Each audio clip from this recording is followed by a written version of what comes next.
Hello everyone, আবারও চলে এলাম একটি ব্লগ ভিডিও নিয়ে। ভিডিওর শুরুতে দেখতেই পাচ্ছ আমি রেডি হলাম, কোথায় যাচ্ছি কি করব সবটাই শেয়ার করব। কিন্তু তার জন্য কি করতে হবে, পেশেন্সলি ভিডিওটি দেখতে হবে আর কোনো রকম স্কিপ করা চলবে না। আর যদি ভিডিওটি ভালো লাগে তো অবশ্যই কিন্তু তোমরা লাইক কমেন্ট শেয়ার করে দিবে আর চ্যানেলটিকে অবশ্যই কিন্তু সাবস্ক্রাইব করে দিবে। দিনটি ছিল 27শে নভেম্বর। আমার ফার্স্ট ব্রাইডের কাজটি আমি তোমাদের সাথে শেয়ার করেছিলাম। তো 27শে নভেম্বরে এটি ছিল আমার সেকেন্ড ব্রাইড। যাই হোক, কথা বলতে বলতে কিন্তু আমি পৌঁছে গিয়েছি আমার লোকেশানে। একটি বিয়েতে মা বাবার সাথে সাথে দাদারও কিন্তু ভূমিকা কম থাকে না। কেন বললাম এ কথা, তার জন্য কিন্তু ভিডিওটি দেখতে থাকতে হবে। তো এই যে আজকের ব্রাইড হচ্ছে সান্তনা। তো ওর বিয়েতে কি কেমন লুক চাচ্ছিল আমি সব কিছু জেনে নিয়ে স্টেপ বাই স্টেপ কিন্তু কাজ করছিলাম। আর আমাদের প্রত্যেকটি স্টেপে হেয়ার থেকে শুরু করে সব কিছুতে যখন আমরা কাজ করি সব কিছু কিন্তু জিজ্ঞাসা করে নিয়েই করি। মেয়ের বিয়েতে বাবা মার তো দায়িত্ব থাকে, দাদার কেন দায়িত্ব থাকে কেন আমি বললাম, দেখো আমার এখানে যখন এসেছিল বুকিংয়ের জন্য সান্তনা আর ওর দাদাকে নিয়ে এসেছিল। ওর দাদা আমাকে বলেছিল, দিদি তুমি আমার বোনের বিয়েতে ওকে কিন্তু বেস্ট লুকটি দিও আর সবাই যাতে দেখে খুব ভালো বলে।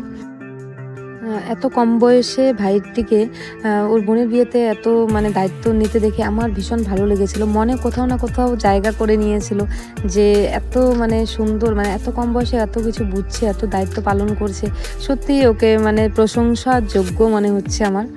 তার জন্য তোমাদেরকে আমি এটা শেয়ার না করে পারলাম না। আর দেখো, তোমাদের সাথে কথা বলতে বলতে কিন্তু ব্রাইডাল লুকটা মোটামুটি কমপ্লিটের দিকে। আর সান্তনা কিন্তু ওর চোখের মেকআপটা সফটের উপরে চেয়েছিল। আর ওর সব থেকে মোস্ট ডিমান্ড ছিল যে দিদি আমি কিন্তু লেন্স পরবো। আর ওর চোখটা একটু গর্তে ছিল, তার জন্য আমাকে বলে দিয়েছে যে দিদি যাতে এমনভাবে মেকআপ করো চোখটাকে আমার যাতে বড় বড় লাগে।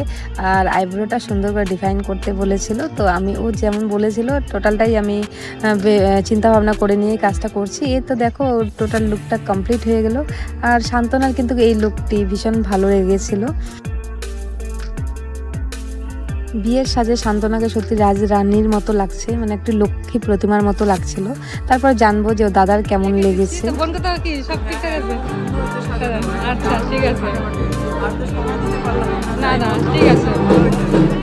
আমাদের ব্রাইডের লুকটা কমপ্লিট হওয়ার পরেও কিছু পার্টি মেকআপ ছিল, সেগুলো করে তারপরে আমরা চলে আসব। বাট এদিকে এই ভাইটি কিন্তু আমাদেরকে না খেয়ে কিছুতেই আসতে দিবে না। তারপরে রাতের ডিনারটা আমরা ওখানে করে কমপ্লিট করে নিয়ে তারপরে আমরা চলে আসি। আর দেখো বিয়ে বাড়ির এই সুন্দর ডেকোরেশন করেছিল, তো তোমার সাথে সেগুলোও শেয়ার করলাম। তারপরে আমরা আমাদের বাড়ির দিকে রওনা হয়ে যাই। আর থ্যাংক ইউ সো মাচ তোমাদেরকে ভিডিওটি দেখার জন্য এন পর্যন্ত। এভাবেই পাশে থেকো আর সঙ্গে থেকো। আর ভিডিওটি ভালো লেগে থাকলে অবশ্যই তোমরা লাইক কমেন্ট করে দিও আর চ্যানেলটিকে কিন্তু সাবস্ক্রাইব করে দিও।